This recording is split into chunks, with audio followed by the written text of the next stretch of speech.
Voltamos agora a Brasília. A PEC que limita os poderes do Supremo Tribunal Federal, aprovada ontem pelo Senado, vai agora para a Câmara dos Deputados, onde também vai precisar ser votada em 2 turnos. Luciana Amaral vai chegar com detalhes para a gente ao vivo. Luciana, boa tarde, bem-vinda. Tem chance dessa proposta ser votada ainda neste ano?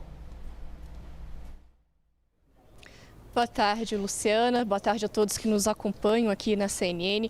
Olha, tudo indica que não, que ainda não tem realmente chance dela ser aprovada no plenário da Câmara ainda esse ano, viu? Segue então realmente para análise dos deputados federais. Não tem data certa ainda para isso acontecer. O presidente da Câmara, o Arthur Lira, também já deu indicações de que ele não vai tocar essa matéria tão rapidamente quanto o Senado Federal. E antes de entrar aqui no ar, eu estava conversando com um líder importante da oposição e ele estava me explicando por que ele acha que esse ano não passa. Primeiro, porque tem que passar pela CCJ, que é a Comissão de Constituição e Justiça da Câmara dos Deputados, tida como uma das mais importantes comissões dentro ali da casa. E a CCJ, ela é comandada por um deputado petista. Então, na avaliação dele, a PEC nem vai chegar, né, a ser pautada lá no colegiado. E depois da CCJ, a PEC tem que passar por uma comissão especial. E tudo isso demanda tempo. Eles acham que a base aliada do governo Lula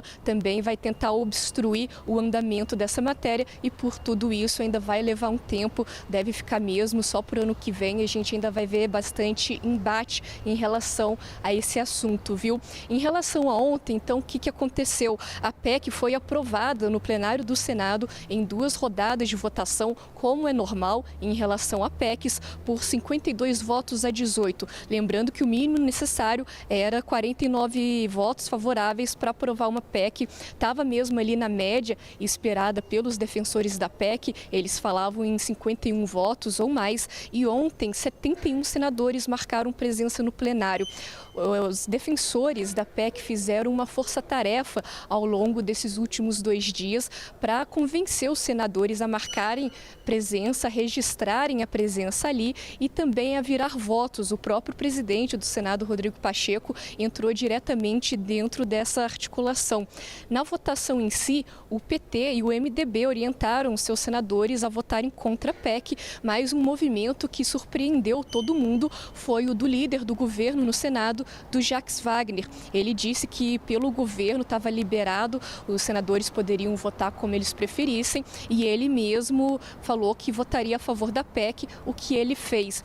A apuração da nossa analista Thaís Arbex é que os ministros do STF viram nesse ato do Jacques Wagner uma traição do governo Lula e avaliam que acabou a lua de mel do STF em relação ao Palácio do Planalto. Agora, lá no Senado, tem gente que fala que essa atitude do Jacques Wagner foi um aceno aos próprios colegas para tentar melhorar ali o clima da aprovação para matérias econômicas de interesse do Planalto dentro do Senado. Volto com você, Luciana. Muito obrigada, Luciana. Vocês viram aí, então, a apuração da Thaís Arbex com o sentimento dentro do STF. Os ministros do Supremo Tribunal Federal viram traição do governo Lula na aprovação da PEC que limita decisões individuais na corte e dizem lá nos bastidores que acabou a lua de mel com o Palácio do Planalto. Essa apuração é da Thaís Arbex. A CNN, um magistrado afirmou em caráter reservado que o líder do governo no Senado, Jacques Wagner, desempenhou um papel lamentável na sessão desta quarta-feira. Quem vai contar melhor os bastidores? Yuri Pita, que está lá no Congresso Nacional e traz mais notícias para a gente. Yuri, boa tarde, bem-vindo. Oi, Luciana, boa tarde para você, para quem acompanha a gente aqui no Brasil, meio-dia. De fato, esse voto do senador Jacques Wagner foi surpreendente ontem no plenário. A gente estava no ar, eu e Tainá Farfan, quando foi feita essa declaração de voto e depois o resultado da votação, com esses 52 votos favoráveis. E justamente o que a Luciana Amaral mencionou agora há pouco, a prioridade que foi dada na questão da agenda econômica. Basta a gente reconstituir o que aconteceu ontem ao longo do dia. Desde de manhã, na Comissão de Assuntos Econômicos, Jacques Wagner teve bastante trabalho para conseguir fazer passar duas propostas bastante importantes para os objetivos de arrecadação do governo federal. A taxação dos fundos offshore, chamada taxação dos super ricos, e também a regulamentação das apostas esportivas, o projeto das bets. Estes dois projetos, como disse o presidente do Senado à tarde, Rodrigo Pacheco, devem ser pautados no plenário na terça-feira da semana que vem, antes de um grande grupo de políticos, a começar pelo próprio presidente Luiz Inácio Lula da Silva, embarcarem para Dubai para a COP28. Ou seja, o governo tinha pressa para que essas pautas andassem, porque o projeto das offshores, sendo aprovado no plenário do Senado e com o acordo que foi feito aqui, de não se fazer alterações no texto que precisem voltar para a Câmara, ele já pode ser sancionado pelo Executivo e, com isso, começar mais rapidamente essa arrecadação de recursos. No caso das bets, ainda precisaria voltar para a Câmara, mas é uma aceleração importante. Então, no fim das contas, pessoas que justificaram o voto de Jacques Wagner, a forma como ele agiu ontem, a despeito dessas críticas de ministros do Supremo, é de que ele é o líder do governo Lula. Ele não é o líder do Supremo Tribunal Federal no Senado e, por isso, precisava fazer os movimentos que considerava importantes para conseguir fazer avançar a pauta do governo aqui no Senado. Essas duas propostas de agenda econômica, mas vale lembrar, em breve, assim que o presidente Lula decidir fazer a indicação de, principalmente, Procuradoria-Geral da República, e em especial Supremo Tribunal Federal, também vai depender dos votos e de conversas com as demais bancadas aqui no Senado.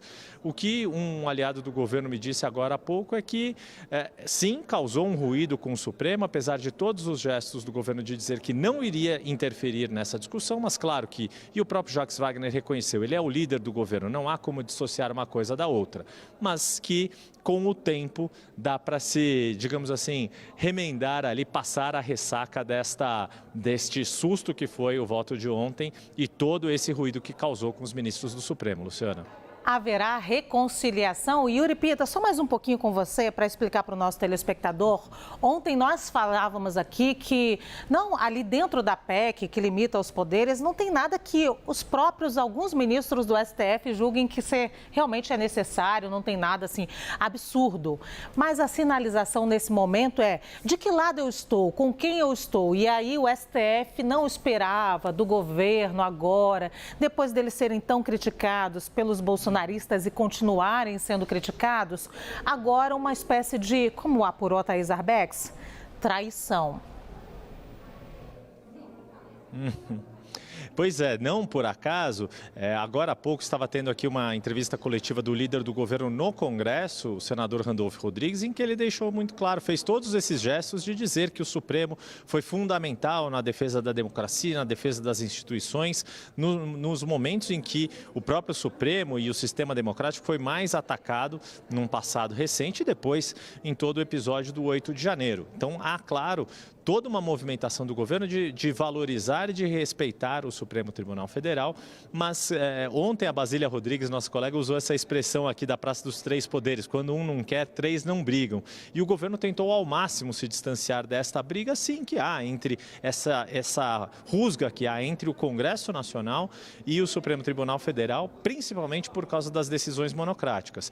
E o que o próprio líder do governo, Jacques Wagner, disse ontem é que só fez aquele gesto depois que alguns ajustes no texto foram aceitos pelo relator senador Espiridião Amin, como, por exemplo, a discussão sobre pedidos de vista de sair desse texto, dessa emenda constitucional. Há todo um movimento ali, de fato, para tentar se modular um pouco as ações de decisões monocráticas do Supremo. O exemplo mais citado aqui, foi bastante citado ontem na discussão do plenário, é uma liminar que foi dada pelo ministro aposentado Ricardo Lewandowski em relação à lei das estatais, que havia sido aprovada pelo Congresso Nacional. O presidente do Senado, Rodrigo Pacheco, falou disso, dos deputados e senadores aprovarem uma lei e depois um ministro sustar os efeitos dessa lei, que não deveria ser assim, que fosse ao menos por meio de uma decisão colegiada. A ver como vão ser os próximos capítulos e como vão atuar os bombeiros, a turma do deixa disso, mas de fato hoje, dia seguinte, ainda a ressaca desta relação ainda está